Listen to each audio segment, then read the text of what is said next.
සුබ දවසක් සියලු දෙනාටම අද ඔයාලා එකතු වෙලා ඉන්නේ e-commerce web application එකක් හදන වීඩියෝ සීරීස් එකේ 24 වෙනි වීඩියෝත් එක්ක. අද අපි කතා කරන්නේ අපි කොහොමද අපේ watch list එක ඩිසයින් කරගත්තේ කියලා. අපි අද ඩිසයින් පාර්ට් එක තමයි බලන්නේ. අපි ගිහින් බලමු අපේ watch list එකේ ඩිසයින් එක කොහොමද තියෙන්නේ කියලා. හරි, මේ විදිහට මම watch list එකට ආවා. මෙතනදී අපේ උඩින්ම අපේ header එක මේ විදිහට අපි දාගෙන තියෙනවා. ඊට පස්සේ මෙතනින් අපේ යටින් අපේ පුට එක මේ විදිහට අපි ඇඩ් කරගෙන තියෙනවා. ඊට පස්සේ අපි මෙතනදී watch list කියලා දාලා මේ විදිහට දාගෙන තියෙනවා.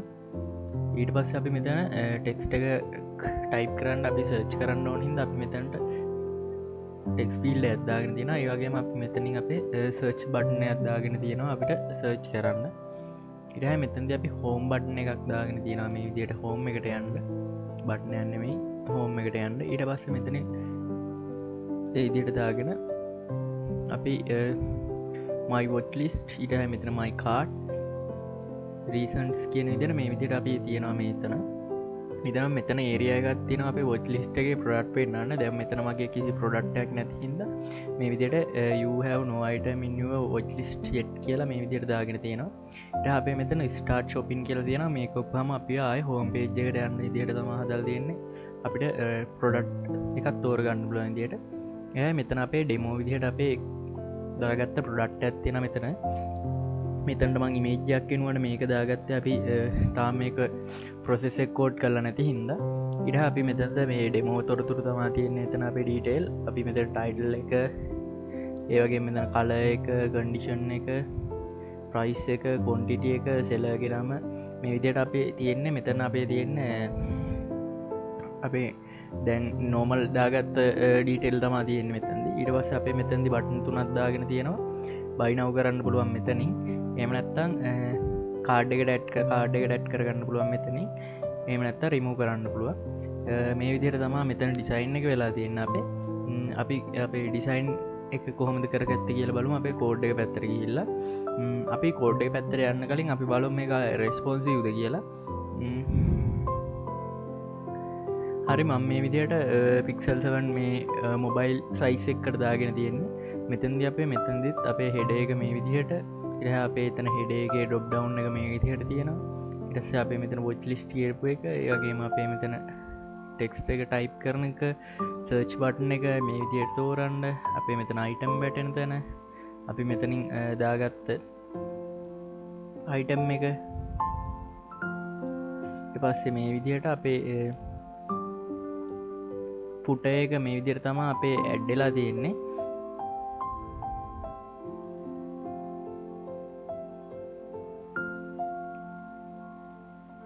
මේ විදිහට අපි ටැබ් එකකට වගේ දාගත්තත් අපේ මේ විදිහට තමයි පේන්නේ.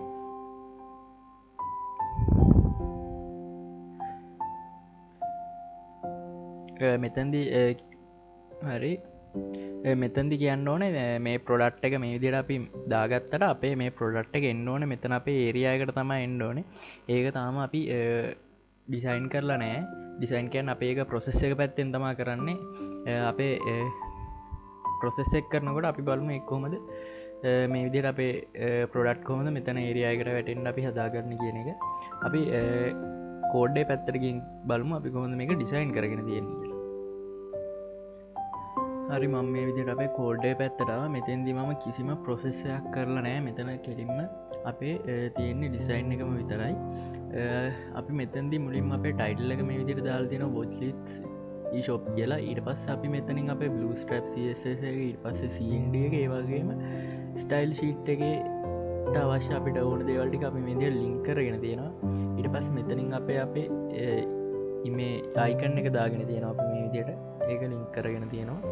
ඊට පස්සේ මෙතනදී අපි main div එක container fluid විදිහට දාලා, ඊට පස්සේ මෙතන div එක අපි rows විදිහට දාලා මෙතනින් අපි include කරගෙන තියෙනවා අපේ header.php කියන එක.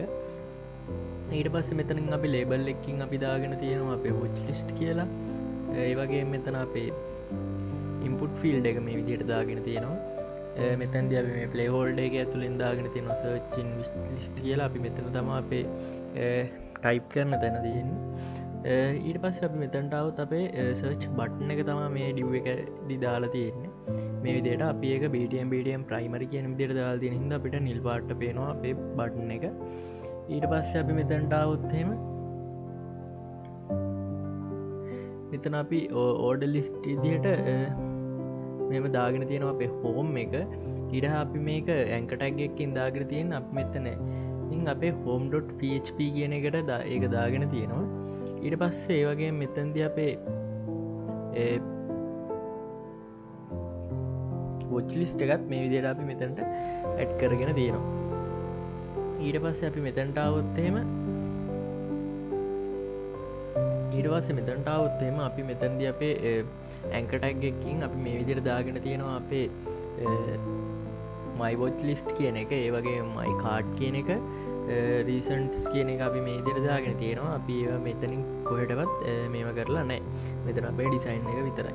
ඊට පස්සේ අපි මෙතනට empty view එක මේ විදියට අපි දාගෙන තියෙනවා. මෙතන empty view එක කියන්නේ අපේ product එකක් නැත්තම්, ඒ කියන්නේ අපි අපේ watch list එකට product එකක් දාගෙන නැත්තම් පෙන්වන විදිහ තමයි මෙතනදී අපේ තියෙන්නේ. මෙතනදී අපි label එකක් දාගෙන තියෙනවා you have no item in your watch list yet කියලා මේ විදියට දාගෙන තියෙනවා අපි label එකකින්. ඒ වගේ මෙතනදී අපි දාගෙන තියෙනවා අපේ ඇන්කර් ටැග් එකේ href එකෙන් අපි මෙතන home.php එකට යන විදියට හදාගෙන තියෙනවා. මෙතන අපේ start shopping කියන එක, ඒක අපි BTM primary කියන එකෙන් දාලා අපි ඒක කහ පාට විදියට පෙන්න තමයි ඒක හදාගෙන තියෙන්නේ. අපිට මේක ක්ලික් කරලා අපිට පුළුවන් මෙතනින් home.php කියන එකට යන්න. ඊට පස්සේ අපි මෙතන have product කියන එකට ගියොත් මෙතනදී අපේ ඉමේජ් එක දාන්න පුළුවන්. මෙතනින් අපේ ඉමේජ් src එක මේ විදිහට තියෙනවා. ඊට පස්සේ අපි h5 එකකින් දාගෙන තියෙනවා මේ විදිහට අපේ product එකේ title එක මේ විදිහට දාගන්න එකක් හදාගෙන තියෙනවා. ඊට පස්සේ අපි මෙතන spam එකේ දාගෙන තියෙනවා මේ විදිහට කලර් එක මොකක්ද කියලා. ඊට පස්සේ අපි මෙතනට આવොත් මේකෙන් අපි condition එක, ඊට පස්සේ අපිට price එක මේ විදිහට බලා ගන්න පුළුවන්. මෙතන අපි මේ NBSP කියන එකෙන් අපි ස්පේස් එකක් තමා ගන්න, ඒක යුස් කරලා තියෙන්නේ ඒකයි. ඊට පස්සේ මෙතනින් අපි quantity එක, ඊට පස්සේ මෙතනින් අපි බලනවා ඒ quantity එකේ මොනවද තියෙන්නේ කියන එක, ඒ කියන්නේ කීයක් තියෙනවද quantity එක කියලා. ඊට පස්සේ අපි මෙතන seller එක දාගෙන අපි මෙතනින් seller ගේ නම තමා දාගෙන තියෙන්නේ කවුද කියන එකට. එතකොට මේක අපි මේ විදිහට තමයි ඩිසයින් කරගෙන තියෙන්නේ. අපි බලමු process එකේදී කොහොමද අපි මේක වෙනස් කරලා අපේ database එකෙන් කොහොමද මේකට අපේ detail කොහොමද ගන්න කියන එක. ඊට පස්සේ අපි මෙතනට આવුත් එහෙම අපේ මෙතන තියෙනවා අපේ anchor tag එකකින් අපි මේ විදිහට BTM outline success, මේ outline success කියන්නේ අපේ වටේ යන outline එක තමයි කොළ පාටට පෙන්වන්නේ. ඒකට අපි buy now කියන එක හදාගෙන තියෙනවා. ඊට පස්සේ මෙතන anchor tag එකකින් අපි BTM online warning, ඒ කියන්නේ කහ පාටට අපිට වටේ line එක යන විදිහට අපේ add to cart කියන එක තියෙනවා. ඒ වගේම අපේ මෙතන මේ විදිහට danger කියන රතු පාටින් අපේ remove කියන එක දාගෙන තියෙනවා. ඒකත් anchor tag එකකින්. ඊට පස්සේ අපි යට આવුත් අපි මෙතනදී අපේ ඉන්කලූඩ් කරගන්න පුට එක මෙතනි. ඊට පස්සේ අපි මෙතන අපේ බ්ලූස්ට්‍රැප් බන්ඩල් එකේ සහ අපි ස්ක්‍රිප්ජේස් මේ විදිහට අපිට ඕනේවා මේ විදිහට අපි ඇඩ් කරගන්නවා. හරි, මේ විදිහට තමා අපේ වොච් ලිස්ට් එකේ ඩිසයින් එක තියෙන්නේ. හැමෝටම මෙම සුබ දවසක්.